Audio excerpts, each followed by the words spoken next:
Welcome to APL. उल्टा पुल्टा test match, New Zealand versus India. भाई इंडिया, ये आपने क्या कर दिया? मतलब सीरीज़ तो आप पहले ही हार चुके थे, पर मुझे लग रहा था कि बॉम्बे का जो मैच है वो तो पक्का इंडिया जीतेगी। पर आपने तो न्यूजीलैंड ने मतलब आप पर झाड़ू फेंक दी, क्लीन स्वीप कर दिया।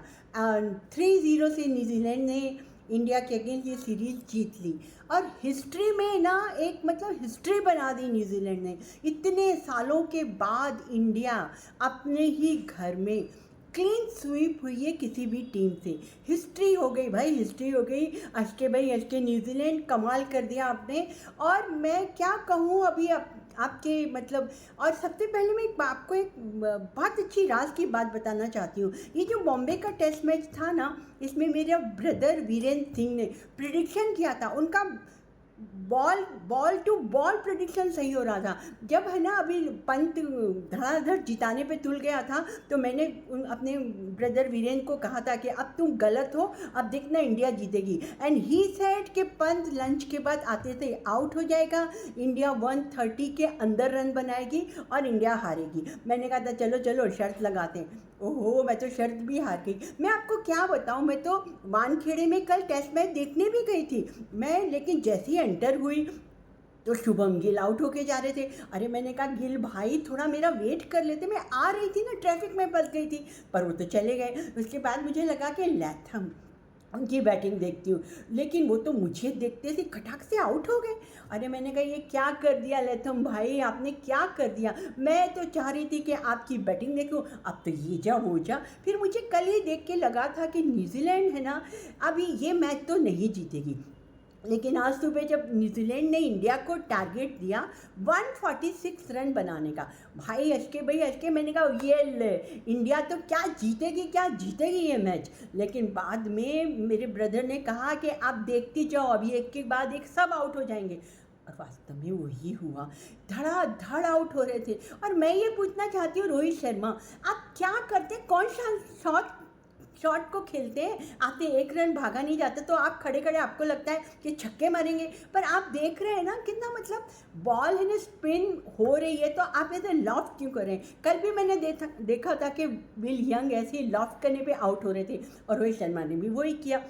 और कोहली सर, मुझे आपसे तो कोई उम्मीद ही नहीं बची है। मैं आपको एक ज़माने में बहुत चाहती थी, अब एक ज़माने में चाहती थी यही कहना पड़ेगा ना, क्योंकि आप तो जाने का नाम ही नहीं ले रहे। और मैं तो ये कहना चाहती हूँ कि अभी ऑस्ट्रेलिया के दौरे पे जो ये इंडिया की टीम जा रही है, कम से कम कोहली सर आप में थोड़ी भी रेस्पेक्ट है ना, तो आप उस ना टेस्ट सीरीज से अपने आप को विड्रॉ कर लें। क्योंकि ये ना कैप्टन तो हटेंगे नहीं रोहित शर्मा, वो तो जाएंगे ही जाएंगे। पर रोहित सर आप तो कृपा करें, आपने भी कृपा नहीं की तो फिर बंटा धार है इंडिया ऑस्ट्रेलिया में जाकर। ऑस्ट्रेलिया को आपको पता है 5 मैच की टेस्ट सीरीज है, उसमें से 4 इंडिया को जीतने पड़ेंगे। अश्के भाई अश्के, कि ऑस्ट्रेलिया चूड़ियाँ पहन के थोड़ी बैठी है, ऐसा हो ही नहीं सकता। और अब मैं कह रही हूँ उल्टा पुल्टा, मैं इसलिए कह रही हूँ कि जो WTC की जो पॉइंट टेबल है ना, वो बुरी तरह हिल गई है। इंडिया 1 नंबर से 2 नंबर पे आ गई है, और न्यूजीलैंड जिसका कोई चांस नहीं था दूर दूर तक, वो नंबर 4 पे चली गई है।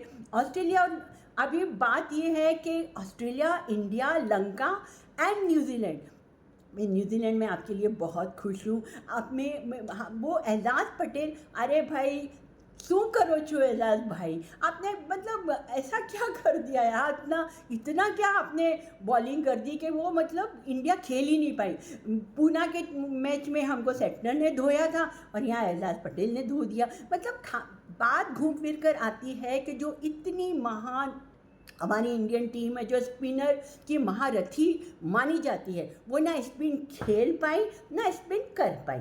बात यहाँ पे आके ख़त्म हो गई है। और मैं तो है ना एक गंभीर सर जो ऐसे करके बैठे रहते हैं, उनसे भी सवाल पूछना चाहती हूँ, आप क्या कर रहे हैं? आप क्या मतलब क्या इंस्ट्रक्शन दे रहे हैं? अरे KKR में तो आप सिर्फ मेंटोर थे। अब मैं आपसे मतलब मैं BCCI से पूछना चाहती हूँ कि उनको ऐसे कोच क्यों बनाया? कोच बनाने की क्या ज़रूरत थी? वो बैठे बैठे जब से मतलब बैठे रहते हैं और क्या सिलेक्ट करते हैं, भाई कमाल है। मैं तो मतलब हैरान हूँ कि इंडिया करना क्या चाहती है।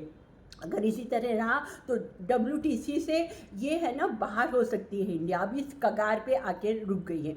और कोहली सर और ये अपने शर्मा जी के बेटे भाई रोहित जी, आप प्लीज़ रेस्पेक्टफुली रिटायर्ड हो जाओ। आप क्या चाहते हो कि आपको खूब गालियाँ पड़े फिर आप रिटायर्ड होगे? क्योंकि मुझे पता है कि हमारे जो सिलेक्टर्स है वो इनको निकालेंगे कभी भी नहीं, ड्रॉप कभी नहीं करेंगे। हाँ, बेचारे KL राहुल को जरूर ड्रॉप कर देते, अच्छा ही हुआ KL राहुल नहीं खेला, वरना उसके नाम पे बिल फटता। ओहो, लेकिन मैं कहती हूँ कि अपने इंसान को अपने आप भी समझ में आना चाहिए ना। गिलक्रिस्ट जो जिनको एक बार लग गया था कि अब वो नहीं खेल पाएंगे, उन्होंने अपने आप रिटायरमेंट ले ली थी। स्टीव वॉग, कुक, मतलब कितने सारे एग्जाम्पल हैं जो रेस्पेक्टफुली रिटायर्ड हो गए थे। हालांकि वो भी 5-5 साल और खेल सकते थे, मगर कोहली सर एक तो आप वीगन हो गए, तो आपकी जो रिफ्लेक्स एक्शन है भाई, ये मेरा मानना है, मैं जब से वो वीगन हुए ना उनके रिफ्लेक्स एक्शन देखिए कितने वीक हो गए हैं कोहली सर के। जब वो रन लेने के लिए भागते हैं तो उनको स्टंप ऐसे थोड़ा दूर दिखाई देता है, वो रन आउट हो जाते हैं। आप है ना ऑफ स्पिन खेल नहीं पाते हैं, आपका है ना मतलब जजमेंट ही इतना हिल गया है। तो भाई पता नहीं, और ये वीगन का ये मेरा कहना है, अब कुछ खाइए पिए अच्छे से, या फिर अपने बच्चों के साथ अपना टाइम स्पेंड कीजिए ना। क्यों हमारे को मतलब हमारे सर पे लदे हुए हैं आप लोग? आप दोनों है ना, दोनों हर कोई आपको कह रहा है कि आप रिटायर्ड हो जाओ, पर आप इस कान से सुनते उस कान से निकाल देते। रचके भाई रचके, अभी ना आप लोगों को बहुत कुछ सोचना पड़ेगा अपने बारे में, BCCI को, पूरी टीम को, इनके सिलेक्टर को, इनके बॉलिंग को, जो मोनी मार्कल हम पे कहर ढाने आ गए पाकिस्तान को मरवा के, उनके बारे में, गौतम गंभीर के बारे में, रोहित शर्मा के बारे में, अश्विन के बारे में और कोहली के बारे में। हर किसी को कुछ सोचने की ज़रूरत है, वरना भाई अशके आपका क्या हाल होगा, मैं तो सोच के दहशत में आ जाती हूँ। बात करते हैं न्यूजीलैंड की। Come on New Zealand, you are very good team. And मैं आपको सच बताऊं दिल से, मैं न्यूजीलैंड को मतलब सालों से, जब से मैंने क्रिकेट देखना शुरू किया है, क्रो के ज़माने से मैं न्यूजीलैंड से इतना प्यार करती हूँ कि मैं आपको बता नहीं सकती। आज उन्होंने इंडिया को ऐसे क्लीन स्वीप किया है, मतलब धो डाला है, लेकिन मुझे ऐसा कोई दुख नहीं हुआ क्योंकि न्यूजीलैंड ने धोया है। तो न्यूजीलैंड आप बहुत आगे जाएं, बहुत अच्छा खेलें। एंड टॉम लैथम भाई, अच्छे भैया के आप तो इतने प्यारे हैं। और मैंने जब वो आपको मतलब मैं तो स्टेडियम में देखने गई थी आपको, और जब आप आउट होके जा रहे थे तो हाय हाय मुझे ऐसा लगा लाथम मत जा। लेकिन मैं जो अभी वानखेड़े में गई थी मुझे बहुत मज़ा आया था। मैं मिस कर रही हूँ कि मुझे आज जाना था, लेकिन ठीक है, कल भी मैंने बहुत इन्जॉय किया। और इंडिया, आप अपने बारे में सोचिए, गौतम गंभीर अपने बारे में सोचिए, रोहित शर्मा और कोहली, अश्विन, ये सब अपने बारे में सोचो। आप मत सोचो कि अकेला है ना आपको वो जायसवाल और बेचारा पंत जिता देगा, नहीं, पूरी टीम को खेलना पड़ेगा, तभी आपका कुछ होगा। And all the best New Zealand, come on, keep it up.